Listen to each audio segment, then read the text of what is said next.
Hello ਬੱਚੋ ਬੇਟੇ ਕੱਲ ਆਪਾਂ ਐਫ ਬਲੌਕ ਦੇ ਵਿੱਚੋਂ ਪਹਿਲੀ ਸੀਰੀਜ਼ ਜਿਨ੍ਹਾਂ ਨੂੰ ਅਸੀਂ ਲੈਂਥਾਨੋਇਡਸ ਕਹਿੰਦੇ ਆ, ਜਿਹਦੇ ਵਿੱਚ ਐਲੀਮੈਂਟਸ ਨੂੰ ਅਸੀਂ ਲੈਂਥਾਨੋਇਡਸ ਕਹਿੰਦੇ ਆ, ਉਹਨਾਂ ਦੀਆਂ ਆਪਾਂ ਕੁਝ ਕੁ ਪ੍ਰੋਪਰਟੀਜ਼ ਡਿਸਕਸ ਕੀਤੀਆਂ ਸੀ।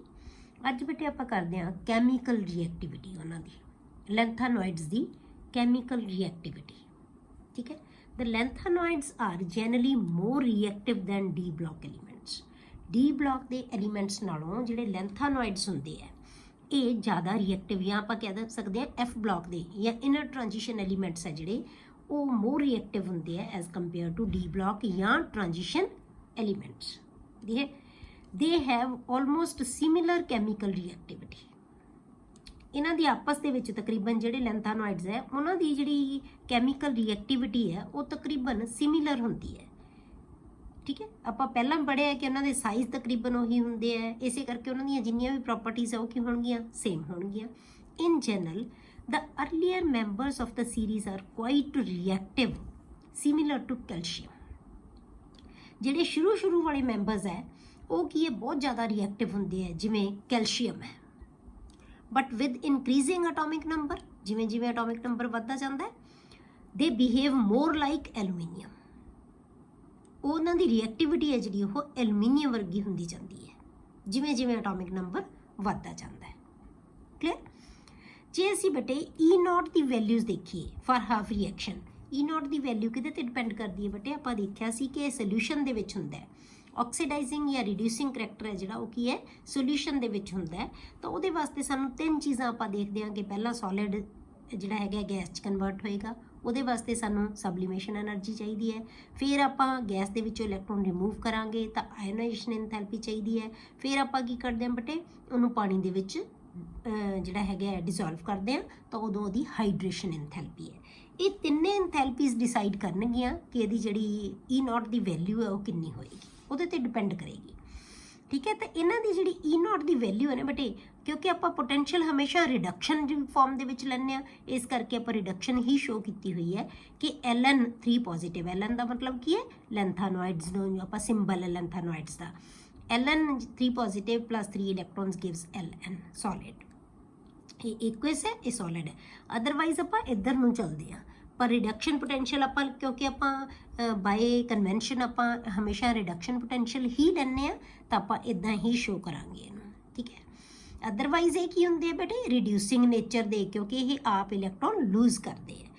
ਇਹਨਾਂ ਦੇ ਜਿਹੜਾ ਰਿਡਕਸ਼ਨ ਪੋਟੈਂਸ਼ੀਅਲ ਦੀ ਵੈਲਿਊ ਹੈ ਬੇਟੇ ਉਹ ਹੁੰਦੀ ਹੈ -2.22 -2.4 ਵੋਲਟਸ। ਮਤਲਬ ਇਸ ਰੇਂਜ ਦੇ ਵਿੱਚ ਹੁੰਦੀ ਹੈ ਸਾਰਿਆਂ ਦੀ। ਇਹਦਾ ਮਤਲਬ ਕੀ ਹੈ, ਤਕਰੀਬਨ ਸੇਮ, ਬਹੁਤ ਥੋੜਾ ਫਰਕ ਹੈ ਆਪਸ ਦੇ ਵਿੱਚ। ਇਸੇ ਰੇਂਜ ਦੇ ਵਿੱਚ ਸਾਰਿਆਂ ਦੀ ਹੋਏਗੀ accept for EU for which the value is -2। ਠੀਕ ਹੈ, ਇਹ ਥੋੜੀ ਇਹਦੇ ਨਾਲੋਂ ਵੈਲਿਊ ਘੱਟ ਹੈ, -2 ਆ ਜਾਏਗੀ। ਠੀਕ ਹੈ, ਇਹ ਵੈਲਿਊ ਆ ਗਈ। ਇਹਦਾ ਮਤਲਬ ਕੀ ਹੈ ਬੇਟੇ, ਇਹਨਾਂ ਦਾ ਮਾਈਨਸ ਵੈਲਿਊਜ਼ ਦਾ ਮਤਲਬ ਕੀ ਹੈ ਕਿ ਇਹਨਾਂ ਦੀ ਨੇਚਰ ਹੈ ਜਿਹੜੀ ਉਹ ਕੀ ਹੈ, ਰਿਡਿਊਸਿੰਗ ਹੈ। ਮਤਲਬ ਕਿ ਆਪ ਆਕਸੀਡਾਈਜ਼ ਹੋ ਜਾਣਗੇ, ਨੈਗੇਟਿਵ ਰਿਡਕਸ਼ਨ ਪੋਟੈਂਸ਼ੀਅਲ ਹੈ। ਤੇ ਜਿਨ੍ਹਾਂ ਦਾ ਨੈਗੇਟਿਵ ਰਿਡਕਸ਼ਨ ਪੋਟੈਂਸ਼ੀਅਲ ਹੁੰਦਾ ਹੈ ਬੇਟੇ, ਉਹਨਾਂ ਦੀ ਟੈਂਡੈਂਸੀ ਹੁੰਦੀ ਹੈ ਕਿ ਉਹ ਇਲੈਕਟ੍ਰੋਨ ਲੂਜ਼ ਕਰ ਸਕਦੇ ਆ, ਆਪ ਆਕਸੀਡਾਈਜ਼ ਹੋਣਗੇ। ਠੀਕ ਹੈ, this is very small variation. ਇਹ ਜਿਹੜੀ ਵੇਰੀਏਸ਼ਨ ਹੈ ਇਹ ਕੀ ਹੈ, ਬਹੁਤ ਘੱਟ ਹੈ। ਕਿਉਂ, ਆਪਾਂ ਪਹਿਲਾਂ ਹੀ ਕਿਹਾ ਕਿ ਇਹਨਾਂ ਦੀ ਰਿਐਕਟਿਵਿਟੀ ਹੈ ਕੀ ਹੈ, ਸੇਮ ਹੁੰਦੀ ਹੈ ਤਕਰੀਬਨ। ਠੀਕ ਹੈ, ਹੁਣ ਆਪਾਂ ਦੇਖਦੇ ਹਾਂ ਬੇਟੇ ਇਹਦੇ chemical reactions, chemical reactions of lanthanoids. ਆਪਾਂ ਲੈਂਥਾਨੋਇਡਸ ਨੂੰ Ln ਦੇ ਨਾਲ ਰਿਪਰੈਜ਼ੈਂਟ ਕਰਦੇ ਹਾਂ। ਅਲੱਗ-ਅਲੱਗ ਰਿਐਕਸ਼ਨਸ ਦੇਖਾਂਗੇ ਆਪਾਂ, ਬਹੁਤ ਜ਼ਿਆਦਾ ਡਿਟੇਲ ਵਿੱਚ ਤੁਹਾਨੂੰ ਇਹਦੇ 'ਚ ਨਹੀਂ ਹੈ। ਜਦੋਂ ਆਪਾਂ ਬੇਟੇ ਆਕਸੀਜਨ ਨਾਲ ਬਰਨ ਕਰਦੇ ਹਾਂ, ਆਕਸੀਜਨ 'ਚ ਬਰਨ ਕਰਦੇ ਹਾਂ ਇਹਨਾਂ ਨੂੰ ਲੈਂਥਾਨੋਇਡਸ ਕੋਈ ਵੀ ਹੈ ਤਾਂ ਉਹ Ln2O3 ਦੇ, ਕਿਉਂਕਿ ਇਹਨਾਂ ਦੀ ਆਕਸੀਡੇਸ਼ਨ ਸਟੇਟ 3 ਹੈ ਜਿਹੜੀ ਉਹ ਕੀ ਹੈ, ਸਟੇਬਲ ਕਨਫੀਗਰੇਸ਼ਨ ਹੈ। ਸਾਰਿਆਂ ਦੀ 3 ਤਾਂ ਹੁੰਦੀ ਹੈ, ਤਾਂ Ln2O3 ਦੇ ਆਕਸਾਈਡ ਬਣਾਉਂਦੇ ਆ। ਜਦੋਂ ਆਪਾਂ ਇਹਨਾਂ ਨੂੰ ਐਸਿਡਸ ਨਾਲ ਰਿਐਕਟ ਕਰਦੇ ਹਾਂ ਬੇਟੇ ਤਾਂ ਇਹ ਹਾਈਡਰੋਜਨ ਗੈਸ ਰਿਲੀਜ਼ ਕਰਦੇ ਆ। ਜਿਹੜੇ ਐਸਿਡਸ ਦੇ ਵਿੱਚੋਂ ਜਿਹੜੇ ਕਿ ਹੈ ਆਪਾਂ ਆਪਣੇ ਸਾਲਟ ਬਣਾ ਲੈਣਗੇ ਨਾਲ ਹਾਈਡਰੋਜਨ ਗੈਸ, ਜਿਵੇਂ HCl ਹੈ ਤਾਂ ਇਹਦਾ ਕਲੋਰਾਈਡ ਬਣ ਜਾਏਗਾ, ਹਾਈਡਰੋਜਨ ਗੈਸ ਰਿਲੀਜ਼ ਹੋ ਜਾਏਗੀ। ਠੀਕ ਹੈ, ਤਾਂ ਐਸਿਡਸ ਨਾਲ ਲੈਂਥਾਨੋਇਡਸ ਰਿਐਕਟ ਕਰਕੇ ਹਾਈਡਰੋਜਨ ਗੈਸ ਰਿਲੀਜ਼ ਕਰਦੇ ਆ। ਲੈਂਥਾਨੋਇਡਸ ਹੈਲੋਜਨਸ ਦੇ ਨਾਲ ਰਿਐਕਟ ਕਰਕੇ ਆਪਣੇ ਹੈਲਾਈਡਸ ਬਣਾਉਂਦੇ ਆ Lnx3 ਫਾਰਮ ਦੇ। ਇਹਨਾਂ ਦਾ ਫਾਰਮੂਲਾ ਜਿਹੜਾ ਉਹ ਕੀ ਹੈ, Lnx3। ਹੈਲੋਜਨ ਕੋਈ ਨਾ, ਸੌਰੀ, ਲੈਂਥਾਨੋਇਡਸ ਕੋਈ ਵੀ ਹੋਵੇ ਇੱਥੇ ਐਲੀਮੈਂਟ। ਜਦੋਂ ਲੈਂਥਾਨੋਇਡਸ ਵਾਟਰ ਨਾਲ ਰਿਐਕਟ ਕਰਦੇ ਆ ਤਾਂ ਇਹ ਹਾਈਡਰੋਕਸਾਈਡ ਬਣਾ ਲੈਂਦੇ ਆ ਆਪਣੇ। ਇਹ ਸਭ ਤੋਂ ਇੰਪੋਰਟੈਂਟ ਹੈ, ਇਹਦੇ ਨਾਲ ਹੀ ਰਿਲੇਟਡ ਕੁਐਸਚਨ ਆਉਂਦਾ ਜੇ ਕੈਮੀਕਲ ਰਿਐਕਟੀਵਿਟੀ ਦੇ ਵਿੱਚੋਂ ਆਉਣਾ ਹੋਵੇ ਤਾਂ, ਠੀਕ ਹੈ, ਅਦਰਵਾਈਜ਼ ਬਹੁਤ ਰੇਅਰ। ਤਾਂ ਲੈਂਥਾਨੋਇਡ ਹਾਈਡਰੋਕਸਾਈਡ ਪਲੱਸ ਹਾਈਡਰੋਜਨ। ਜਦੋਂ ਇਹਨਾਂ ਨੂੰ ਕਾਰਬਨ ਨਾਲ ਹੀਟ ਕੀਤਾ ਜਾਂਦਾ ਬੇਟੇ, ਟੈਂਪਰੇਚਰ 12773 ਕੈਲਵਿਨ ਤੇ, ਠੀਕ ਹੈ, ਜਦੋਂ ਹੀਟ ਕਰਦੇ ਆ ਤਾਂ ਇਹ 3 ਤਰ੍ਹਾਂ ਦੇ ਕਾਰਬਾਈਡਸ ਬਣਾਉਂਦੇ ਆ, Ln3C ਫਾਰਮੂਲੇ ਨਾਲ, Ln2C3 ਨਾਲ ਤੇ LnC2 ਨਾਲ, ਠੀਕ ਹੈ। ਇਹ ਫਾਰਮੂਲੇ ਦੇ 3 ਤਰ੍ਹਾਂ ਦੇ ਕਾਰਬਾਈਡਸ ਹੈ ਜਿਹੜੇ ਇਹ ਬਣਾ ਸਕਦੇ ਆ। ਜਦੋਂ ਲੈਂਥਾਨਾਈਡਸ ਨੂੰ ਅਸੀਂ ਨਾਈਟ੍ਰੋਜਨ ਦੇ ਨਾਲ ਹੀਟ ਕਰਦੇ ਆ ਬੇਟੇ ਤਾਂ ਇਹ ਆਪਣੇ ਨਾਈਟਰਾਈਡ ਬਣਾ ਲੈਂਦੇ ਆ, Ln ਇਹਦੀ ਵੀ ਵੈਲੈਂਸੀ 3 ਨੈਗੇਟਿਵ ਹੈ, ਇਹਦੀ 3 ਪੋਜ਼ਿਟਿਵ ਹੈ, ਤਾਂ ਕੀ ਬਣ ਗਿਆ Ln ਨਾਈਟਰਾਈਡ। ਜਦੋਂ ਬੇਟੇ ਅਸੀਂ ਸਲਫਰ ਦੇ ਨਾਲ ਇਹਨਾਂ ਨੂੰ ਹੀਟ ਕਰਦੇ ਆ ਤਾਂ ਇਹ Ln2S3 ਬਣਾਉਂਦੇ ਆ, ਇਹਦੀ ਵੈਲੈਂਸੀ 2 ਨੈਗੇਟਿਵ, ਇਹਦੀ ਵੈਲੈਂਸੀ 3 ਪੋਜ਼ਿਟਿਵ, ਤਾਂ ਕ੍ਰਾਸ ਹੋ ਜਾਂਦੀ ਹੈ ਵੈਲੈਂਸੀਜ਼, ਤੇ ਕੀ ਬਣ ਗਿਆ ਇਹ ਸਲਫਾਈਡਸ, ਇਹਨਾਂ ਦੇ ਸਲਫਾਈਡ ਬਣਾ ਲੈਂਦੇ ਆ। ਇਹ ਹੈ ਬੇਟੇ ਇਹਨਾਂ ਦੀ ਰਿਐਕਟੀਵਿਟੀ। ਹੁਣ ਆਪਾਂ ਜਿਹੜੇ ਮੈਂ ਤੁਹਾਨੂੰ ਕਿਹਾ ਸੀ ਕਿ ਇਹ ਇੰਪੋਰਟੈਂਟ ਹੈ, ਤੁਹਾਡੀ ਬੁੱਕ ਦੇ ਵਿੱਚ ਵੀ ਤੁਹਾਨੂੰ ਇੰਨੀ ਹੀ ਰਿਐਕਟੀਵਿਟੀ ਹੈ। ਤੇ ਹਾਈਡਰੋਕਸਾਈਡਸ ਦਾ ਜਿਹੜਾ ਬੇਸਿਕ ਕਰੈਕਟਰ ਦਿੱਤਾ ਹੋਇਆ ਹੈ, ਬੇਸਿਕ ਕਰੈਕਟਰ ਆਫ ਹਾਈਡਰੋਕਸਾਈਡਸ। ਜਿਹੜੇ ਵੀ ਲੈਂਥੋਨਾਈਡਸ ਹੈ, ਸਾਰੇ ਦੇ ਸਾਰੇ ਲੈਂਥੋਨਾਈਡਸ ਬੇਟੇ ਆਪਣੇ ਹਾਈਡਰੋਕਸਾਈਡ ਬਣਾਉਂਦੇ ਆ, ਜਿਨ੍ਹਾਂ ਦਾ ਫਾਰਮੂਲਾ ਹੁੰਦਾ LnOH3। ਇਹ ਲੈਂਥਾਨੋਇਡ ਕੋਈ ਵੀ ਹੋ ਸਕਦਾ ਹੈ, ਠੀਕ ਹੈ, ਸਾਰੇ ਦੇ ਸਾਰੇ LnOH3 ਦੇ ਫਾਰਮੂਲੇ ਨਾਲ ਆਕਸਾਈਡਸ ਬਣਾਉਂਦੇ ਆ। ਥੀਸ ਆਰ ਆਇਨਿਕ, ਇਹਨਾਂ ਦੀ ਨੇਚਰ ਹੈ ਜਿਹੜੀ ਉਹ ਕੀ ਹੁੰਦੀ ਹੈ, ਆਇਨਿਕ ਹੁੰਦੀ ਹੈ, ਐਂਡ ਬੇਸਿਕ ਇਨ ਕਲੈਕਟਰ, ਠੀਕ ਹੈ। ਕੀ ਹੁੰਦੇ ਆ ਇਹ, ਆਇਨਿਕ ਹੁੰਦੇ ਆ ਤੇ ਬੇਸਿਕ ਹੁੰਦੇ ਆ। ਬੇਸਿਕ ਅਸੀਂ ਕਿਹਨੂੰ ਕਹਿੰਦੇ ਆ ਬੇਟੇ, ਹਾਈਡਰੋਕਸਾਈਡ ਆਪਾਂ 1 ਦੇ ਵਿੱਚ ਵੀ ਇਹ ਚੀਜ਼ ਡਿਸਕਸ ਕੀਤੀ ਹੋਈ ਹੈ ਬੇਟੇ। ਆਪਾਂ ਕੀ ਕਹਿੰਦੇ ਆ ਕਿ ਜਿਵੇਂ MO ਤੇ H ਆ ਬੌਂਡ ਹੈ, ਜੇ ਤਾਂ O ਤੇ H ਦਾ ਬੌਂਡ ਟੁੱਟ ਗਿਆ ਤਾਂ ਇਹ ਐਸਿਡ ਬਣ ਜਾਏਗਾ, ਜੇ M ਤੇ O ਦਾ ਬੌਂਡ ਟੁੱਟ ਗਿਆ ਤਾਂ ਇਹ ਕੀ ਹੈ, ਬੇਸ ਬਣ ਜਾਏਗਾ, ਠੀਕ ਹੈ। ਹੁਣ ਕਿਉਂਕਿ ਇਹਨਾਂ ਦੀ ਟੈਂਡੈਂਸੀ ਹੈ ਕਿ ਇਹ ਇਲੈਕਟ੍ਰੋਨ ਲੂਜ਼ ਕਰ ਦਿੰਦੇ ਆ, ਤਾਂ ਆਕਸੀਜਨ ਅਟਰੈਕਟ ਕਰ ਸਕਦੀ ਹੈ ਤੇ ਆਪਣਾ ਇਲੈਕਟ੍ਰੋਨ ਇੱਧਰ ਨੂੰ ਦੇ ਦਿੰਦੇ ਆ, ਠੀਕ ਹੈ। ਇਲੈਕਟ੍ਰੋਨ ਦੇ ਕੇ ਇੱਥੋਂ ਕੀ ਹੈ, ਇਹ ਆਪ ਆਇਨ ਬਣਾ ਲੈਂਦੇ ਆ, ਇਹ ਵੀ ਆਇਨ, ਇਹ ਨੈਗੇਟਿਵ ਬਣ ਜਾਂਦਾ, ਇਹ ਪੋਜ਼ਿਟਿਵ ਬਣ ਜਾਂਦੇ, ਠੀਕ ਹੈ। ਮਤਲਬ M ਤੇ O ਦਾ ਬੌਂਡ ਹੈ ਨਾ ਜਿਹੜਾ ਇੱਥੇ, ਉਹ ਵੀਕ ਹੁੰਦਾ ਹੈ, ਇਸ ਕਰਕੇ ਇਹਨਾਂ ਦੀ ਨੇਚਰ ਹੈ ਉਹ ਜਿਹੜੀ ਕੀ ਹੈ, ਬੇਸਿਕ ਹੁੰਦੀ ਹੈ। ਇਹਨਾਂ ਦੇ ਹਾਈਡਰੋਕਸਾਈਡ ਹੈ ਜਿਹੜੇ ਉਹ ਕੀ ਹੁੰਦੇ ਆ, ਬੇਸਿਕ ਹੁੰਦੇ ਆ। ਕਿਉਂ? ਕਿਉਂਕਿ ਇਹਨਾਂ ਦੀ ਜਿਹੜੇ ਬੌਂਡ ਹੈ M ਤੇ OH ਦਾ ਬੌਂਡ ਹੈ ਜਿਹੜਾ ਉਹ ਈਜ਼ੀਲੀ ਟੁੱਟ ਜਾਂਦਾ ਹੈ, M ਤੇ O ਦਾ, ਬੇਸਿਕਲੀ M ਤੇ O ਦਾ ਬੌਂਡ ਹੈ ਜਿਹੜਾ ਉਹ ਟੁੱਟ ਜਾਂਦਾ ਹੈ, ਠੀਕ ਹੈ। These are ionic and basic in character. They are stronger bases than LnOH3. Aluminium hydroxide ਨਾਲ ਆਪਾਂ ਕਿਹਾ ਨਾ ਕਿ ਇਹਦੀ ਪ੍ਰੋਪਰਟੀਜ਼ ਐਲੂਮੀਨੀਅਮ ਨਾਲ ਜਾਂ ਕੈਲਸ਼ੀਅਮ ਨਾਲ ਮਿਲਦੀਆਂ। ਐਲੂਮੀਨੀਅਮ ਹਾਈਡਰੋਕਸਾਈਡ ਨਾਲ ਇਹਨਾਂ ਦੇ ਬੇਸਿਸ ਹੈ ਜਿਹੜੇ ਉਹ ਸਟਰੋਂਗਰ ਹੁੰਦੇ ਆ, but weaker than calcium hydroxide. Calcium hydroxide ਦੇ ਜਿਹੜੇ ਬੇਸ ਹੈ, ਕੈਲਸ਼ੀਅਮ ਦਾ ਜਿਹੜਾ ਹਾਈਡਰੋਕਸਾਈਡ ਹੈ ਉਹਦੇ ਨਾਲੋਂ ਇਹ ਵੀਕ ਬੇਸ ਹੁੰਦੇ ਆ, ਪਰ ਐਲੂਮੀਨੀਅਮ ਹਾਈਡਰੋਕਸਾਈਡ ਨਾਲੋਂ ਇਹ ਸਟਰੋਂਗ ਬੇਸ ਹੁੰਦੀ ਹੈ। ਦੋਨੋਂ ਹੀ ਬੇਸਿਕ ਨੇਚਰ ਦੇ ਇਹ, ਕੈਲਸ਼ੀਅਮ ਦਾ ਹਾਈਡਰੋਕਸਾਈਡ ਵੀ ਤੇ ਐਲੂਮੀਨੀਅਮ ਦਾ ਵੀ, ਇਹਨਾਂ ਦੇ ਵੀ ਬੇਸਿਕ ਹੈ, ਪਰ ਐਲੂਮੀਨੀਅਮ ਹਾਈਡਰੋਕਸਾਈਡ ਨਾਲੋਂ ਜ਼ਿਆਦਾ ਸਟਰੋਂਗਰ ਹੁੰਦੇ ਆ ਬੇਸ ਇਹਨਾਂ ਦੇ, ਤੇ ਜਿਹੜੇ ਕੈਲਸ਼ੀਅਮ ਹਾਈਡਰੋਕਸਾਈਡ ਨਾਲੋਂ ਘੱਟ, ਠੀਕ ਹੈ। The basicity of hydroxide decreases from lanthanum to lutetium. ਲਿਊਟੀਟੀਅਮ ਵੱਲ ਨੂੰ ਜਦੋਂ ਜਾਂਦੇ ਆਪਾਂ ਤਾਂ ਲੈਂਥਾਨਮ ਦਾ ਮਤਲਬ ਕੀ ਹੈ, ਇਹ ਸਭ ਤੋਂ ਜ਼ਿਆਦਾ ਬੇਸਿਕ ਹੈ, ਹੌਲੀ ਹੌਲੀ ਬੇਸਿਕ ਕਰੈਕਟਰ ਘਟਦਾ ਜਾਂਦਾ ਹੈ, ਲਿਊਟੀਟੀਅਮ ਤੇ ਜਾ ਕੇ ਲੀਸਟ ਬੇਸਿਕ ਹੋ ਜਾਂਦਾ ਹੈ, ਠੀਕ ਹੈ, ਜਿਵੇਂ ਜਿਵੇਂ ਆਪਾਂ ਪੀਰੀਅਡ ਦੇ ਵਿੱਚ ਫਰੋਮ ਲੈਫਟ ਟੂ ਰਾਈਟ ਜਾਂਦੇ ਹਾਂ।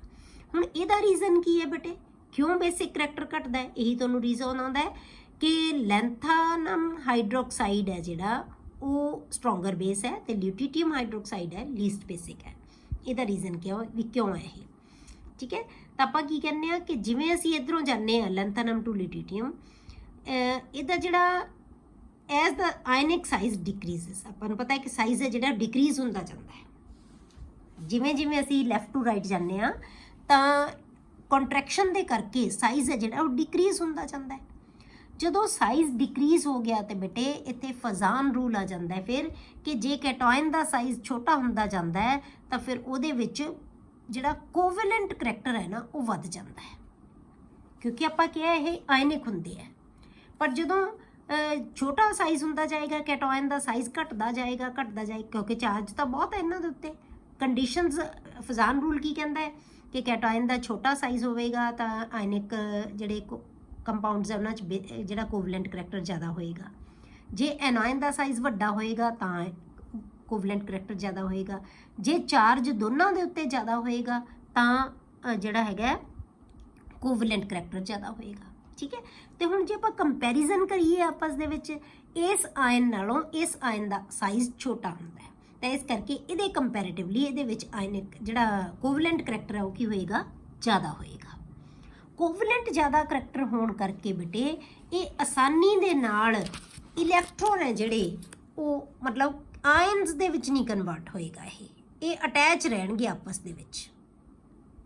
ਠੀਕ ਹੈ, ਆਇਨਿਕ ਕੀ ਹੁੰਦਾ ਹੈ ਕਿ ਇਲੈਕਟ੍ਰੋਨ ਲੂਜ਼ ਕਰ ਦੇਵੇ, ਆਇਨਸ ਬਣ ਜਾਣ ਤਾਂ OH ਰਿਲੀਜ਼ ਹੋ ਗਿਆ ਤਾਂ ਇਹ ਬੇਸਿਕ ਹੈ। ਪਰ ਜਦੋਂ ਕਿਉਂਕਿ ਆਪਾਂ ਕਹਤਾ ਕਿ ਇਹਦੇ ਵਿੱਚ ਕੋਵਲੈਂਟ ਕਰੈਕਟਰ ਜ਼ਿਆਦਾ ਆ ਜਾਂਦਾ ਹੈ, ਇਸ ਕਰਕੇ M ਤੇ O ਦਾ ਬੌਂਡ ਬ੍ਰੇਕ ਈਜ਼ੀਲੀ ਨਹੀਂ ਹੋਏਗਾ, ਇਸ ਕਰਕੇ OH ਨਹੀਂ ਰਿਲੀਜ਼ ਹੋਏਗਾ ਤਾਂ ਇਹਦਾ ਬੇਸਿਕ ਕਰੈਕਟਰ ਉਨਾ ਜ਼ਿਆਦਾ ਨਹੀਂ ਹੋਏਗਾ। ਠੀਕ ਹੈ, ਸਮਝ ਆ ਗਈ ਹੋਈ ਹੈ ਕਿ ਬੇਸਿਕ ਕਰੈਕਟਰ ਹੈ ਜਿਹੜਾ ਇਹਦਾ ਕਿਉਂ ਹੁੰਦਾ ਹੈ। ਇੱਥੇ ਫਜ਼ਾਨ ਰੂਲ ਤੁਸੀਂ ਕਹੋਗੇ ਵੀ ਉਹਦੇ ਅਕੋਰਡਿੰਗ, ਕਿਉਂਕਿ ਆਇਨਿਕ ਸਾਈਜ਼ ਡਿਕਰੀਜ਼ ਹੁੰਦਾ ਜਾਂਦਾ ਹੈ, ਇਸ ਕਰਕੇ ਕੋਵਲੈਂਟ ਕਰੈਕਟਰ ਹੈ ਜਿਹੜਾ ਉਹ ਵੱਧਦਾ ਜਾਏਗਾ, ਇਸ ਕਰਕੇ ਇਹਦਾ ਜਿਹੜਾ ਬੇਸਿਕ ਕਰੈਕਟਰ ਹੈ ਉਹ ਡਿਕਰੀਜ਼ ਹੁੰਦਾ ਜਾਏਗਾ। Clear? thus LaOH3 is strongest base while LuOH3 is weakest base। ਸਾਰਿਆਂ 'ਚ ਨਹੀਂ, ਅਮੰਗ ਲੈਂਥਾਨੋਇਡਸ ਦੀ ਜੇ ਆਪਾਂ ਗੱਲ ਕਰੀਏ ਉਹਨਾਂ ਦੇ ਵਿੱਚੋਂ। ਕਲੀਅਰ?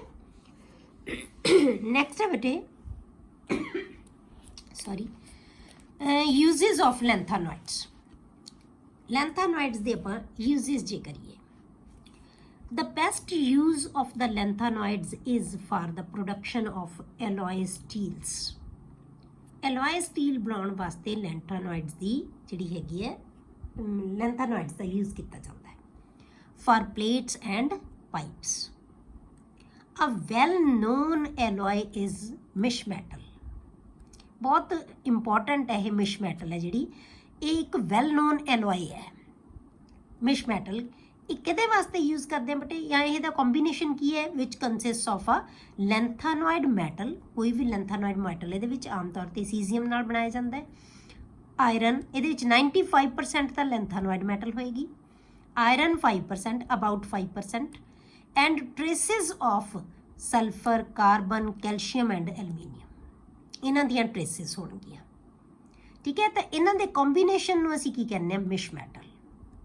ਹੁਣ ਇਹਦੀ ਯੂਜ਼ ਕਾਹਦੇ ਵਾਸਤੇ ਹੁੰਦੀ ਹੈ ਬੇਟੇ, it is used in magnesium based alloy to produce bullets, shells and lighter flints. ਠੀਕ ਹੈ, ਬੁਲੇਟਸ ਬਣਾਉਣ ਵਾਸਤੇ ਮਤਲਬ ਕਿ ਹਾਰਡ ਬਹੁਤ ਜ਼ਿਆਦਾ ਹੋਏਗੀ, ਸ਼ੈਲਸ ਬਣਾਉਣ ਵਾਸਤੇ ਖੋਲ ਬਣਾਏ ਜਾਂਦੇ ਹੈ, ਜਿਨ੍ਹਾਂ ਦੇ ਵਿੱਚ ਅੱਗ ਜਲਾਈ ਜਾਂਦੀ ਹੈ ਉਹਨਾਂ ਦੇ ਖੋਲ ਬਣਾਏ ਜਾਂਦੇ ਹੈ, ਲਾਈਟਰ ਫਲਿੰਟਸ ਬਣਾਏ ਜਾਂਦੇ ਹੈ, ਲਾਈਟਰ ਜਿਨ੍ਹਾਂ ਨਾਲ ਅਸੀਂ ਜਲਾਉਂਦੇ ਹਾਂ। ਠੀਕ ਹੈ, ਮਤਲਬ ਇੱਦਾਂ ਦੀਆਂ ਚੀਜ਼ਾਂ ਬਣਾਉਂਦੇ ਆ ਜਿਨ੍ਹਾਂ ਦੇ ਉੱਤੇ ਕੋਈ ਅਸਰ ਨਹੀਂ ਹੋਏਗਾ, ਕੋਰੋਜਨ ਨਹੀਂ ਹੋਏਗੀ, ਹੀਟ ਪ੍ਰੂਫ ਹੋਣਗੇ, ਮਤਲਬ ਇੱਦਾਂ ਦੀਆਂ ਮੈਟਲਸ ਹੈ ਜਿਹੜੀਆਂ ਉਹ ਬਣਾਉਂਦੇ ਆ। ਲੈਂਥਾਨੋਇਡਸ ਹੈ ਜਿਹੜੇ ਉਹ ਯੂਜ਼ ਕੀਤੇ ਜਾਂਦੇ ਆ। Mixed oxides of lanthanoids are used as catalysts in petroleum cracking. Hydrogenation ਕਰਦੇ ਆ ਨਾ ਆਪਾਂ, ਉਹਦੇ ਵਾਸਤੇ ਯੂਜ਼ ਕੀਤੇ ਜਾਂਦੇ ਆ ਮਿਕਸ ਆਕਸਾਈਡਸ ਹੈ ਜਿਹੜੇ ਲੈਂਥਾਨੋਇਡਸ ਦੇ। ਸਮ ਲੈਂਥਾਨੋਇਡਸ are used as phosphorus in television screens.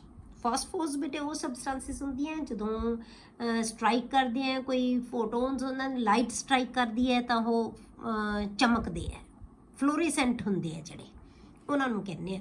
ਤਾਂ ਟੈਲੀਵਿਜ਼ਨ ਸਕਰੀਨਸ ਦੇ ਲਈ ਯੂਜ਼ ਕੀਤਾ ਜਾਂਦਾ ਇਹਨਾਂ ਨੂੰ, ਐਂਡ ਸਿਮਿਲਰ ਫਲੋਰੇਸੈਂਸਿੰਗ ਸਰਫੇਸਿਸ। ਫਲੋਰੇਸਿੰਗ ਜਿਹੜੇ ਸਰਫੇਸਿਸ ਹੁੰਦੇ ਆ ਉਹਨਾਂ ਦੇ ਲਈ ਵੀ ਇਹਨਾਂ ਨੂੰ ਯੂਜ਼ ਕੀਤਾ ਜਾਂਦਾ ਹੈ। ਕਲੀਅਰ? ਇਹ ਆ ਗਏ ਬੇਟੇ ਇਹਨਾਂ ਦੇ ਯੂਜ਼ਸ।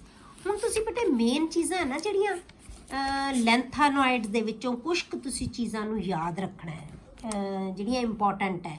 ਸਭ ਤੋਂ ਪਹਿਲਾਂ ਤਾਂ ਬੇਟੇ ਤੁਹਾਨੂੰ ਆ ਜਾਂਦਾ ਹੈ ਕਿ ਲੈਂਥਾਨੋਇਡਸ ਨੂੰ ਰੇਅਰ ਅਰਥ ਮੈਟਲਸ ਕਿਉਂ ਕਹਿੰਦੇ, ਐਲੀਮੈਂਟਸ ਕਿਉਂ ਕਹਿੰਦੇ ਆ, ਰੇਅਰ ਅਰਥ ਐਲੀਮੈਂਟਸ ਕਿਉਂ ਕਹਿੰਦੇ ਆ ਬੇਟੇ। ਲੈਂਥਾਨੋਇਡਸ ਹੈ ਨਾ ਬਹੁਤ ਰੇਅਰਲੀ ਜਿਹੜੇ ਹੁੰਦੇ ਆ, ਦੇ ਅਕਰ ਵੈਰੀ ਰੇਅਰਲੀ। ਇਸੇ ਕਰਕੇ ਉਹਨਾਂ ਨੂੰ ਰੇਅਰ ਅਰਥ ਮੈਟਲਸ ਕਹਿੰਦੇ ਆ ਕਿ ਅਰਥ ਕਰਸਟ ਦੇ ਵਿੱਚ ਬਹੁਤ ਆਸਾਨੀ ਨਾਲ ਨਹੀਂ ਮਿਲਦੇ, ਬਹੁਤ ਰੇਅਰ ਹੁੰਦੇ ਆ। ਇਸੇ ਕਰਕੇ ਰੇਅਰ ਅਰਥ ਐਲੀਮੈਂਟਸ ਕਿਹਾ ਜਾਂਦਾ ਹੈ ਲੈਂਥਾਨੋਇਡਸ ਨੂੰ। ਕਲੀਅਰ? ਸਭ ਤੋਂ ਜ਼ਿਆਦਾ ਜਿਹੜਾ ਲੈਂਥਾਨੋਇਡ ਹੈਗਾ ਐਲੀਮੈਂਟ ਹੈ, ਸਭ ਤੋਂ ਜ਼ਿਆਦਾ ਜਿਹੜਾ ਐਲੀਮੈਂਟ ਅਕਰ ਕਰਦਾ ਹੈ ਉਹ ਹੈ ਸੀਰੀਅਮ। ਉਹ ਸੀਰੀਅਮ ਹੈ, ਇਹਨੂੰ ਯਾਦ ਰੱਖਣਾ, ਠੀਕ ਹੈ। ਉਸ ਤੋਂ ਬਾਅਦ ਜਿਹੜੀ ਮੋਸਟ ਕਾਮਨਲੀ ਜਿਹੜੀ ਮਿਲਦੀ ਹੈ ਨਾ ਜਿਹੜੀ ਮਿਨਰਲ, ਮੋਸਟ ਕਾਮਨ ਮਿਨਰਲ ਹੈ ਜਿਹੜੀ ਜਿਹਦੇ ਵਿੱਚ ਲੈਂਥਾਨੋਇਡ ਹੁੰਦਾ ਹੈ ਬੇਟੇ, ਉਹ ਹੁੰਦੀ ਹੈ ਮੋਨਾਜ਼ਾਈਟ। ਮੋਨਾਜ਼ਾਈਟ ਸੈਂਡ ਮਤਲਬ ਉਹ ਮਿਨਰਲ ਕਿਹਨਾਂ ਨੂੰ ਕਹਿੰਦੇ ਬੇਟੇ, ਜੋ ਅਸੀਂ ਅਰਥ ਕਰਸਟ ਦੇ ਵਿੱਚੋਂ ਚੀਜ਼ਾਂ ਨੂੰ ਕੱਢਦੇ ਹਾਂ ਉਹਨਾਂ ਨੂੰ ਅਸੀਂ ਮਿਨਰਲਸ ਕਹਿੰਦੇ ਹਾਂ। ਜਿਹੜੀ ਕਾਮਨ ਮਿਨਰਲ ਹੈ ਨਾ ਜਿਹਦੇ ਵਿੱਚ ਲੈਂਥਾਨੋਇਡਸ ਹੁੰਦੇ ਹੈ ਉਹ ਮੋਨਾਜ਼ਾਈਟ ਸੈਂਡ ਹੈ, ਠੀਕ ਹੈ। ਇਹ ਆਮ ਤੌਰ ਤੇ ਲੈਂਥਾਨੋਇਡ ਦਾ ਫਾਸਫੇਟ ਹੁੰਦਾ ਹੈ, ਠੀਕ ਹੈ, ਜਿਹਨੂੰ ਅਸੀਂ ਮੋਨਾਜ਼ਾਈਟ ਸੈਂਡ ਕਹਿੰਦੇ ਹਾਂ। ਉਸ ਤੋਂ ਬਾਅਦ ਬੇਟੇ ਜਿਹੜੇ ਲੈਂਥਾਨੋਇਡਸ ਹੈ ਇਹ ਆਮ ਤੌਰ ਤੇ ਨਾਨ ਰੇਡੀਓ ਐਕਟਿਵ ਹੁੰਦੇ ਆ ਬੇਟੇ, ਨਾਨ ਰੇਡੀਓ ਐਕਟਿਵ ਹੁੰਦੇ ਆ ਐਕਸੈਪਟ ਪ੍ਰੋਮੀਥੀਅਮ ਹੈ PM। ਇਹ ਇੱਕ ਸਿੰਥੈਟਿਕ ਕਿਹਨੂੰ ਕਹਿੰਦੇ ਬੇਟੇ, ਜਿਹੜੀ ਮੈਨ ਮੇਡ ਹੁੰਦੇ ਆ, ਕਿਉਂਕਿ ਜਿਹੜੇ ਲੈਂਥਾਨੋਇਡਸ ਤੇ ਐਕਟੀਨੋਇਡਸ ਨੇ ਇਹ ਸਾਰੇ ਨੈਚੁਰਲ ਨਹੀਂ ਹੁੰਦੇ, ਇਹ ਮੈਨ ਮੇਡ ਬਹੁਤ ਹੁੰਦੇ ਆ। ਤਾਂ ਜਿਹੜਾ ਮੈਨ ਮੇਡ ਜਾਂ ਸਿੰਥੈਟਿਕ ਇੱਕ ਐਲੀਮੈਂਟ ਹੈ ਪ੍ਰੋਮੀਥੀਅਮ, ਇਹ ਰੇਡੀਓ ਐਕਟਿਵ ਹੁੰਦਾ ਬੇਟੇ, ਇਹ ਰੇਡੀਓ ਐਕਟਿਵ ਲੈਂਥਾਨੋਇਡ ਹੈ। ਬਾਕੀ ਸਾਰੇ ਕੀ ਹੈ, ਨਾਨ ਰੇਡੀਓ ਐਕਟਿਵ ਹੈ। ਕਲੀਅਰ? ਅੱਗੇ ਲੈਂਥਾਨੋਇਡਸ ਹੈ ਬੇਟੇ, ਇਹਨਾਂ ਦੀ ਆਕਸੀਡੇਸ਼ਨ ਸਟੇਟ ਹੈ ਨਾ ਜਿਹੜੀ ਉਹ ਲਿਮਿਟਡ ਹੁੰਦੀ ਹੈ। ਆਪਾਂ ਕਹਿੰਦੇ ਕਿ ਆਪਾਂ ਪੜ੍ਹਿਆ, ਤੁਹਾਨੂੰ ਯਾਦ ਹੋਏਗਾ ਕਿ 3 ਆਕਸੀਡੇਸ਼ਨ ਸਟੇਟ ਆਪਾਂ ਡਿਸਕਸ ਕੀਤੀ ਸੀ ਕਿ 3 ਆਕਸੀਡੇਸ਼ਨ ਸਟੇਟ ਇਹਨਾਂ ਦੀ ਆਮ ਹੁੰਦੀ ਹੈ, ਠੀਕ ਹੈ। ਕਿਉਂ ਹੁੰਦੀ ਹੈ ਬੇਟੇ, ਕਿਉਂਕਿ ਜਿਹੜਾ 4F ਤੇ 5D ਸਬਸ਼ੈਲ ਹੁੰਦਾ ਨਾ, ਉਹਨਾਂ ਦੇ ਵਿੱਚ ਜਿਹੜਾ એનર્ਜੀ ਦਾ ਡਿਫਰੈਂਸ ਹੈ ਉਹ ਜ਼ਿਆਦਾ ਹੁੰਦਾ ਹੈ। ਇਸ ਕਰਕੇ D ਤੇ S ਵਾਲੇ ਇਲੈਕਟ੍ਰੋਨ ਹੀ ਆ ਜਿਹੜੇ ਉਹੀ ਕੰਬੀਨੇਸ਼ਨ ਦੇ ਵਿੱਚ ਪਾਰਟਿਸਿਪੇਟ ਕਰਦੇ ਆ, ਠੀਕ ਹੈ। ਉਹੀ ਜਿਹੜੀ ਕੰਬੀਨੇਸ਼ਨ 'ਚ ਪਾਰਟਿਸਿਪੇਟ ਕਰਨਗੇ, F ਔਰ ਜਿਹੜੇ ਇਲੈਕਟ੍ਰੋਨਸ ਆ ਉਹ ਘੱਟ ਪਾਰਟਿਸਿਪੇਟ ਕਰਦੇ ਆ, ਠੀਕ ਹੈ। ਇਸੇ ਕਰਕੇ ਇਹਨਾਂ ਦੀ ਆਕਸੀਡੇਸ਼ਨ ਸਟੇਟ ਹੈ ਜਿਹੜੀ ਉਹ 3 ਹੀ ਹੁੰਦੀ ਹੈ। D 'ਚੋਂ ਵੀ 1 ਇਲੈਕਟ੍ਰੋਨ ਜਾਂਦਾ, S 'ਚੋਂ 2 ਇਲੈਕਟ੍ਰੋਨ ਜਾਂਦੇ, 3 ਆਕਸੀਡੇਸ਼ਨ ਸਟੇਟ ਹੀ ਆਉਂਦੀ ਹੈ ਇਹਨਾਂ ਦੀ। ਕਿਉਂਕਿ F ਜਿਹੜੇ ਇਲੈਕਟ੍ਰੋਨਸ ਹੈ ਉਹ ਪਾਰਟਿਸਿਪੇਟ ਨਹੀਂ ਕਰਦੇ, ਕਿਉਂਕਿ ਅਸੀਂ ਕੰਬਾਈਨਿੰਗ ਕਪੈਸਿਟੀ ਨੂੰ ਹੀ ਕਹਿੰਦੇ ਆ ਆਕਸੀਡੇਸ਼ਨ ਸਟੇਟ, ਠੀਕ ਹੈ। ਤਾਂ ਇਹਨਾਂ ਦੀ ਆਕਸੀਡੇਸ਼ਨ ਸਟੇਟ ਜ਼ਿਆਦਾ 3 ਹੀ ਹੁੰਦੀ ਹੈ, ਠੀਕ ਹੈ। ਇਹ ਕਾਮਨ ਜਿਹੀਆਂ ਚੀਜ਼ਾਂ ਬੇਟੇ ਜਿਹੜੀਆਂ ਕਿ ਤੁਹਾਨੂੰ ਥੋੜਾ ਜਿਹਾ ਆਈਡੀਆ ਹੋਣਾ ਚਾਹੀਦਾ ਜਿਹਦੇ ਬਾਰੇ। ਕਲੀਅਰ? ਨੈਕਸਟ ਹੈ ਬੇਟੇ ਐਕਟੀਨੋਇਡਸ। ਹੁਣ ਐਕਟੀਨੋਇਡਸ ਕਿਹਨਾਂ ਨੂੰ ਕਹਿੰਦੇ ਆਪਾਂ, ਲੈਂਥਾਨੋਇਡਸ ਤੁਹਾਨੂੰ ਯਾਦ ਹੋਏਗਾ। ਲੈਂਥਾਨੋਇਡਸ ਕਿਹਨਾਂ ਨੂੰ ਕਿਹਾ ਸੀ ਆਪਾਂ ਕਿ ਜਿਨ੍ਹਾਂ ਦੇ ਵਿੱਚ ਅਸੀਂ 4F ਆਰਬਿਟਲ ਜਿਹੜੇ ਆਰਬਿਟਲਸ ਹੈ ਉਹਨਾਂ ਨੂੰ ਫਿਲ ਕਰਦੇ ਆ। ਉਹ 14 ਕਿਉਂਕਿ F ਦੇ ਵਿੱਚ 14 ਇਲੈਕਟ੍ਰੋਨਸ ਜਾ ਸਕਦੇ, ਇਸ ਕਰਕੇ 14 ਐਲੀਮੈਂਟਸ ਇਹਦੇ ਵਿੱਚ ਆਉਣਗੇ ਪਹਿਲੀ ਰੋ ਦੇ ਵਿੱਚ, ਜਿਨ੍ਹਾਂ ਨੂੰ ਅਸੀਂ ਲੈਂਥਾਨੋਇਡਸ ਕਹਿੰਦੇ ਹਾਂ। ਹੁਣ ਦੂਸਰੀ ਰੋ ਅਸੀਂ ਡਿਸਕਸ ਕਰਦੇ ਹਾਂ ਜਿਹਨੂੰ ਅਸੀਂ ਕਹਿੰਦੇ ਹਾਂ ਐਕਟੀਨੋਇਡਸ। ਇਹ ਨਾਮ ਐਕਟੀਨੋਇਡਸ ਕਿਉਂ ਪਿਆ, ਕਿਉਂਕਿ ਇਹ ਐਕਟੀਨੀਅਮ ਨੂੰ ਫੋਲੋ ਕਰਦੇ ਆ, ਠੀਕ ਹੈ। ਐਕਟੀਨੀਅਮ ਨੂੰ ਫੋਲੋ ਕਰਦੇ ਆ, ਇਸੇ ਕਰਕੇ ਅਸੀਂ ਇਹਨੂੰ ਐਕਟੀਨੋਇਡਸ ਕਹਿੰਦੇ ਹਾਂ। ਅਸੀਂ ਐਕਟੀਨੀਅਮ ਨੂੰ ਵੀ ਇਹਦੇ ਵਿੱਚ ਹੀ ਕਾਊਂਟ ਕਰ ਲੈਂਦੇ ਆ, ਇਹਨੂੰ ਵੀ ਸਟੱਡੀ ਕਰਦੇ ਆ, ਉਹਦੇ ਨਾਲ ਵੀ ਅਸੀਂ ਕੰਪੈਰੀਜ਼ਨ ਕਰਦੇ ਹਾਂ। The 14 elements which follow actinium from thorium Z90 to lawrencium Z103, ਮਤਲਬ 90 ਤੋਂ ਲੈ ਕੇ 103 ਤੱਕ ਜਿਹੜੇ ਐਲੀਮੈਂਟਸ ਹੁੰਦੇ ਆ ਉਹ ਕੀ ਹੁੰਦੇ ਆ, ਐਕਟੀਨੋਇਡਸ। In the periodic table are called actinoids. These involve the filling of 5F orbitals. ਲੈਂਥਾਨੋਇਡਸ ਦੇ ਵਿੱਚ ਕੀ ਸੀ ਬੇਟੇ, 4F orbitals ਫਿਲ ਕਰਦੇ ਸੀ ਆਪਾਂ। ਇਹਦੇ 'ਚ 14 ਦੇ 14 ਐਲੀਮੈਂਟਸ ਦੇ ਵਿੱਚ ਅਸੀਂ 5F orbitals ਹੈ ਜਿਹੜੇ ਉਹਨਾਂ ਨੂੰ ਫਿਲ ਕਰਾਂਗੇ, ਠੀਕ ਹੈ। ਐਕਟੀਨੋਇਡਸ ਆਰ ਰੇਡੀਓ ਐਕਟਿਵ ਐਲੀਮੈਂਟਸ। ਇਹ ਸਾਰੇ ਦੇ ਸਾਰੇ ਜਿਹੜੇ ਐਲੀਮੈਂਟਸ ਹੈ ਐਕਟੀਨੋਇਡਸ ਹੈ ਜਿਹੜੀ ਸੈਕੰਡ ਸੀਰੀਜ਼ F ਬਲੌਕ ਦੀ, ਉਹ ਸਾਰੇ ਦੇ ਸਾਰੇ ਕੀ ਹੈ ਬੇਟੇ, ਰੇਡੀਓ ਐਕਟਿਵ ਇਨ ਨੇਚਰ, ਰੇਡੀਓ ਐਕਟਿਵ ਹੁੰਦੇ ਆ। ਰੇਡੀਓ ਐਕਟਿਵ ਕੀ ਨਾਲ ਹੁੰਦੇ ਆ, ਕਿਹੜੀਆਂ ਸਬਸਟੈਂਸਿਸ ਹੁੰਦੀਆਂ ਬੇਟੇ, ਉਹ ਸਬਸਟੈਂਸਿਸ ਜਿਹੜੀਆਂ ਆਪਣੇ ਆਪ ਰੇਡੀਏਸ਼ਨਸ ਅਮਿਟ ਕਰਦੀਆਂ ਰਹਿੰਦੀਆਂ, ਕਿਉਂਕਿ ਰੇਡੀਏਸ਼ਨਸ ਅਮਿਟ ਹੁੰਦੀਆਂ ਰਹਿੰਦੀਆਂ ਇਹਨਾਂ ਦੇ ਵਿੱਚੋਂ, ਇਸ ਕਰਕੇ ਇਹਨਾਂ ਦੀ ਜਿਹੜੀ ਲਾਈਫ ਸਪੈਨ ਹੈ ਇਹਨਾਂ ਦਾ ਉਹ ਕੀ ਹੁੰਦਾ ਹੈ, ਬਹੁਤ ਘੱਟ ਹੁੰਦਾ ਹੈ। ਇਸੇ ਕਰਕੇ ਇਹਨਾਂ ਦੀ ਸਟੱਡੀ ਹੈ ਜਿਹੜੀ ਬਹੁਤੀ ਜ਼ਿਆਦਾ ਨਹੀਂ ਡਿਟੇਲ ਦੇ ਵਿੱਚ ਹੋ ਪਾਉਂਦੀ, ਠੀਕ ਹੈ। ਇਸੇ ਕਰਕੇ ਇਹਨਾਂ ਦੇ ਰਿਐਕਸ਼ਨਸ, ਇਹਨਾਂ ਦੇ ਬਹੁਤ ਥੋੜ੍ਹੀਆਂ ਚੀਜ਼ਾਂ ਆਪਾਂ ਪ੍ਰੋਪਰਲੀ ਇਹਨਾਂ ਨੂੰ ਸਟੱਡੀ ਨਹੀਂ ਕਰ ਪਾਉਂਦੇ, ਕਿਉਂਕਿ ਇਹਨਾਂ ਦਾ ਲਾਈਫ ਸਪੈਨ ਹੈ ਜਿਹੜਾ ਉਹ ਥੋੜ੍ਹਾ ਹੁੰਦਾ, ਜਿਨ੍ਹਾਂ ਦੇ ਵਿੱਚ ਰੇਡੀਓ ਐਕਟੀਵਿਟੀ ਹੁੰਦੀ ਹੈ। ਸਭ ਤੋਂ ਪਹਿਲਾਂ ਬੇਟੇ ਆਪਾਂ ਡਿਸਕਸ ਕਰਦੇ ਹਾਂ ਇਹਨਾਂ ਦੀ ਇਲੈਕਟ੍ਰੋਨਿਕ ਕਨਫਿਗੂਰੇਸ਼ਨ। ਹੁਣ ਆਪਾਂ ਇਲੈਕਟ੍ਰੋਨਿਕ ਕਨਫਿਗੂਰੇਸ਼ਨ ਹੈ, ਜਨਰਲ ਇਲੈਕਟ੍ਰੋਨਿਕ ਕਨਫਿਗੂਰੇਸ਼ਨ ਦੇਖੀਏ ਜੇ ਆਪਾਂ ਐਕਟੀਨੋਇਡਸ ਦੀ, ਤਾਂ ਉਹ ਕੀ ਹੁੰਦੀ ਹੈ RN86, ਕਿਉਂਕਿ ਇਹਦਾ 86 ਨੰਬਰ ਹੈ। 5F1 to 14, 6D0 to 1 and 7S2। ਲੈਂਥਾਨੋਇਡਸ ਦੀ ਆਪਾਂ ਕੀ ਕੀਤੀ ਸੀ XE, ਇੱਥੇ ਆਪਾਂ ਕੀਤਾ ਸੀ 4F1 to 14, 5D0 to 1 and 6S2। ਇਹ ਸਾਰਾ ਇੱਕ ਨੰਬਰ ਚੇਂਜ ਹੋ ਗਿਆ ਕਿਉਂਕਿ ਅਗਲੀ ਰੋ ਦੇ ਵਿੱਚ ਆ ਗਿਆ। ਇਹ ਲਾਸਟ ਪੀਰੀਅਡ ਦੇ ਮੈਂਬਰ ਹੈ, ਡੀ ਬਲੌਕ ਦੇ ਇਹਨੂੰ 7th ਪੀਰੀਅਡ ਦੇ ਵਿੱਚੋਂ ਕੱਢਿਆ ਗਿਆ ਹੈ। ਕਲੀਅਰ। ਐਕਟੀਨੀਅਮ ਹੈਜ਼ ਕਨਫਿਗੂਰੇਸ਼ਨ, ਜੇ ਆਪਾਂ ਆਪਾਂ ਕਿਹਾ ਕਿ ਐਕਟੀਨੀਅਮ ਨੂੰ ਫੋਲੋ ਕਰਦੇ ਆ ਇਹ, ਜੇ ਐਕਟੀਨੀਅਮ ਦੀ ਕਨਫਿਗੂਰੇਸ਼ਨ ਦੇਖੀਏ ਤਾਂ ਕੀ ਹੁੰਦੀ ਹੈ ਬੇਟੇ 6D1 and 7S2। D1, ਇਸ ਤੋਂ ਬਾਅਦ ਫਿਰ 14 ਐਲੀਮੈਂਟਸ ਆਉਣਗੇ F ਬਲੌਕ ਦੇ ਵਿੱਚ, ਉਸ ਤੋਂ ਬਾਅਦ ਫਿਰ D2 ਆਏਗਾ, ਫਿਰ D4, ਫਿਰ 10 ਤੱਕ D 'ਚ ਜਾਣਗੇ, ਫਿਰ D ਦੇ ਐਲੀਮੈਂਟ ਆਉਣਗੇ। D1 ਕਿਉਂਕਿ ਥਰਡ, ਇਸੇ ਕਰਕੇ ਇਹਨੂੰ ਥਰਡ ਗਰੁੱਪ 'ਚ ਅਸੀਂ ਜਿਹੜਾ F ਬਲੌਕ ਹੈ ਨਾ ਦਾ ਗਰੁੱਪ ਨੰਬਰ ਹਮੇਸ਼ਾ ਅਸੀਂ ਥਰਡ ਦੱਸਦੇ ਹਾਂ, ਕਿਉਂਕਿ D ਦਾ 1 ਸ਼ੁਰੂ ਹੋਣ ਤੋਂ ਬਾਅਦ, ਇੱਕ ਮੈਂਬਰ ਤੋਂ ਬਾਅਦ ਫਿਰ ਅਸੀਂ F ਨੂੰ ਰੱਖਦੇ ਹਾਂ, ਠੀਕ ਹੈ। ਫਿਰ ਅਸੀਂ 14 F ਦੇ ਵਿੱਚ ਫਿਲ ਕਰਾਂਗੇ, ਫਿਰ ਦੂਜਾ ਇਲੈਕਟ੍ਰੋਨ ਹੈ ਜਿਹੜਾ D 'ਚ ਆਏਗਾ। ਤਾਂ ਇਹਦੀ ਹੁੰਦੀ ਹੈ 6D1 and 7S2। ਇਸ ਤੋਂ ਬਾਅਦ ਫਿਰ ਕੀ ਹੈ, 6D ਤੋਂ ਬਾਅਦ ਫਿਰ 5 ਜਿਹੜਾ ਆ ਗਿਆ ਤੁਹਾਡੇ ਕੋਲੇ 5F ਫਿਲ ਕਰਾਂਗੇ ਆਪਾਂ, 5F, ਫਿਰ 14 5F 'ਚ ਜਾਣਗੇ, ਫਿਰ ਜਿਹੜਾ ਉਸ ਤੋਂ ਬਾਅਦ 15th ਇਲੈਕਟ੍ਰੋਨ ਆਏਗਾ ਉਹ ਫਿਰ 6D2 ਕਰਾਂਗੇ ਆਪਾਂ, ਫਿਰ D 'ਚ ਸਾਰੇ ਜਾਈ ਜਾਣਗੇ। ਫਰੋਮ ਥੋਰੀਅਮ ਔਨਵਰਡਸ, ਪਹਿਲਾ ਜਿਹੜਾ ਐਲੀਮੈਂਟ ਆਉਂਦਾ ਉਹ ਥੋਰੀਅਮ, ਆਪਾਂ ਕੀ ਕਿਹਾ ਸੀ, ਥੋਰੀਅਮ ਟੂ ਲੋਰੈਂਸੀਅਮ। ਥੋਰੀਅਮ ਜਿਹੜਾ ਹੈਗਾ ਐਲੀਮੈਂਟ, ਉਸ ਤੋਂ ਔਨਵਰਡਸ ਅਸੀਂ ਇਲੈਕਟ੍ਰੋਨ 5F ਦੇ ਵਿੱਚ ਫਿਲ ਕਰਦੇ ਜਾਵਾਂਗੇ। 5F orbital get ਪ੍ਰੋਗਰੈਸਿਵਲੀ field. ਹੁਣ ਇਹਨਾਂ ਦੀ ਇਲੈਕਟ੍ਰੋਨਿਕ ਕਨਫਿਗੂਰੇਸ਼ਨ ਹੈ ਨਾ ਬੇਟੇ, ਇਹਦੇ ਵਿੱਚ ਇਰੈਗੂਲਰਿਟੀਜ਼ ਹੈ ਬਹੁਤ। ਜਿਵੇਂ ਆਪਾਂ ਲੈਂਥਾਨੋਇਡਸ ਦੇ ਵਿੱਚ ਆਪਾਂ ਕੀ ਕਿਹਾ ਸੀ ਕਿ ਸਾਰੇ ਦੇ ਸਾਰੇ ਇਲੈਕਟ੍ਰੋਨ ਹੈ ਜਿਹੜੇ ਉਹ F 'ਚ ਜਾਣਗੇ, 1 to 14 ਸਾਰੇ F ਦੇ ਵਿੱਚ ਜਾਂਦੇ ਆ, ਠੀਕ ਹੈ। ਪਹਿਲੇ ਹੀ ਜਿਹੜਾ ਸੀ ਆਪਾਂ ਸੀਰੀਅਮ ਲਿਆ ਸੀ, ਉਹਦੇ 'ਚ ਆਪਾਂ ਕਿਹਾ ਸੀ ਕਿ D 'ਚੋਂ 5D 'ਚੋਂ ਇਲੈਕਟ੍ਰੋਨ ਮੂਵ ਕਰਕੇ 4F 'ਚ ਚਲਾ ਜਾਂਦਾ ਹੈ। ਜੇ ਆਪਾਂ ਕਹੀਏ ਕਿ D ਦੇ ਵਿੱਚ 0 ਹੋ ਜਾਂਦਾ ਹੈ, ਤਾਂ ਆਪਾਂ ਸਾਰਿਆਂ 'ਚ D 'ਚ 0 0 0 ਲਾਇਆ ਸੀ। ਸਿਰਫ D 'ਚ ਕਿੱਥੇ ਗਿਆ ਸੀ ਇਲੈਕਟ੍ਰੋਨ, ਜਦੋਂ ਹਾਫ ਫਿਲਡ ਕਨਫਿਗੂਰੇਸ਼ਨ ਹੁੰਦੀ ਹੈ ਉਦੋਂ। ਪਰ ਇਹਦੇ ਵਿੱਚ ਨਾ ਇਲੈਕਟ੍ਰੋਨਿਕ ਕਨਫਿਗੂਰੇਸ਼ਨ ਦੇ ਵਿੱਚ ਐਕਟੀਨੋਇਡਸ ਦੇ ਵਿੱਚ ਇਨਰੈਗੂਲਰਿਟੀਜ਼ ਹੈ, ਇਰੈਗੂਲਰ ਹੈ ਇਹਨਾਂ ਦਾ ਜਿਹੜਾ ਸੀਕੁਐਂਸ ਹੈ ਜਿਹੜਾ। ਦ irregularities in electronic configuration of actinoids are related to the stabilities of 5F0, 5F7 and 5F14। ਇਹ ਤਾਂ ਆਪਾਂ ਨੂੰ ਵੀ ਪਤਾ ਹੈ orbitals, ਇਹਦੇ ਕਰਕੇ ਜਿਵੇਂ ਲੈਂਥਾਨੋਇਡਸ ਜੀ ਉਹਦੇ 'ਚ ਸੀ।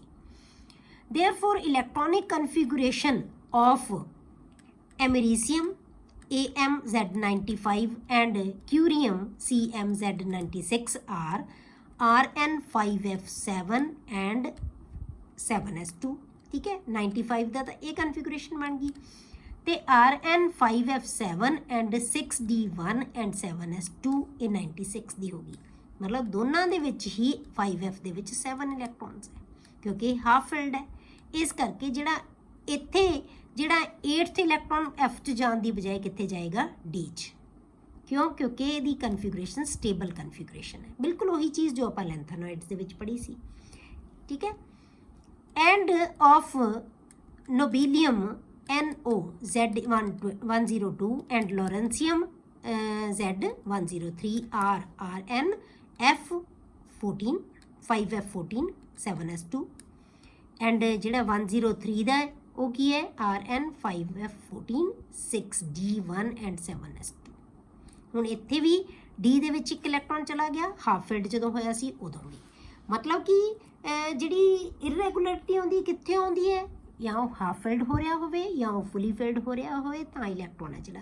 ਹੁਣ ਇੱਥੇ ਅਸੀਂ 8 ਇਲੈਕਟ੍ਰੋਨ ਨਹੀਂ ਬਣਾਵਾਂਗੇ, ਇੱਥੇ ਅਗਲਾ ਇਲੈਕਟ੍ਰੋਨ D 'ਚ ਜਾਏਗਾ, ਜਾਂ ਇਹ ਕਹਿ ਲਓ ਤੁਸੀਂ ਇੱਥੇ D 'ਚ ਇੱਕ ਇਲੈਕਟ੍ਰੋਨ ਨਹੀਂ ਹੋਏਗਾ, D 'ਚੋਂ ਮੂਵ ਕਰਕੇ F 'ਚ ਚਲਾ ਜਾਏਗਾ, ਕਿਉਂਕਿ ਹਾਫ ਫਿਲਡ ਹੋ ਰਿਹਾ ਹੈ।